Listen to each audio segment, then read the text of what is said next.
توی این ویدیو قرار راه‌های پس‌انداز کردن رو با هم مرور بکنیم.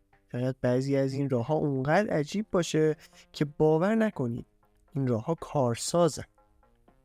شماره 1. فهرست بندی و بودجه بندی کنید.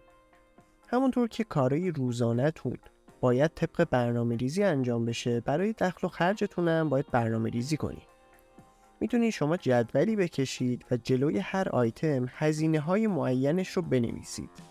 مثلا هزینه اجاره خونه اگه مستاجرین، هزینه خودرو و بنزین، هزینه‌های درمانی و چکاپ ماهیانه، هزینه درس و مدرسه فرزندتون، هزینه‌هایی که برای لباس، خوراک و تفریح اختصاص میدین و بقیه موارد.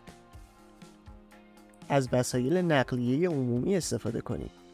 به جای هزینه‌های سنگین کرایه روزانه میتونین از وسایل نقلیه عمومی مثل مترو و بیارتی استفاده کنید. مگر اینکه درآمدتون اونقدر بالا باشه که تاکسی آنلاین یا کرایه آژانس براتون ناچیزه. از محصولات تخفیفدار استفاده کنید. یکی دیگه از روش‌های پس‌انداز پول استفاده از محصولات تخفیفداره. ممکنه این تخفیف شامل خوراک، پوشاک، تفریح، سفر، کتاب و یا حتی محصولات فرهنگی دیگه باشه. میتونید توی خبرنامه سایت‌های ارائه دهنده خدمات تخفیفدار مثل تخفیفان و نتبرگ و بقیه سایت‌ها عضو بشید و از آخرین رویدادها مطلع بشید. برای کاهش هزینه‌های درمانی به بیمارستان‌های طرف قراردادتون مراجعه کنید. بیمارستانایی هستن که طرف قرارداد با بیمه‌های تکمیلی و یا بیمه‌های رایگان مثل بیمه نیروهای مسلحن. قبل مراجعه به بیمارستان حتما نوع بیمه طرف قرارداد رو چک بکنید. اگر نوع بیمه خدمات درمانی شما مشمول تخفیف و یا رایگان هست، حتما استفاده کنید. این حق شماست. راه 5. برای پیرایش ماهیانه به آموزشگاه‌های آرایشگری سر بزنید. چرا آموزشگاه‌های آرایشگری؟ چون داشتن مدل رایگان برای هنرجوها الزامیه. هنرجوها برای تمرین آرایشگری از افراد میخوان تا مدلشون بشن و بدون دریافت پول موی اونا رو اصلاح میکنن. شماره 6. از تورهای تخفیفدار یا لحظه آخری استفاده کنید. اگر زیاد اهل گردش و تفریح هستین و نگران هزینه‌های سفرید، میتونید از تورهای تخفیفدار و لحظه آخری بهره مند بشید.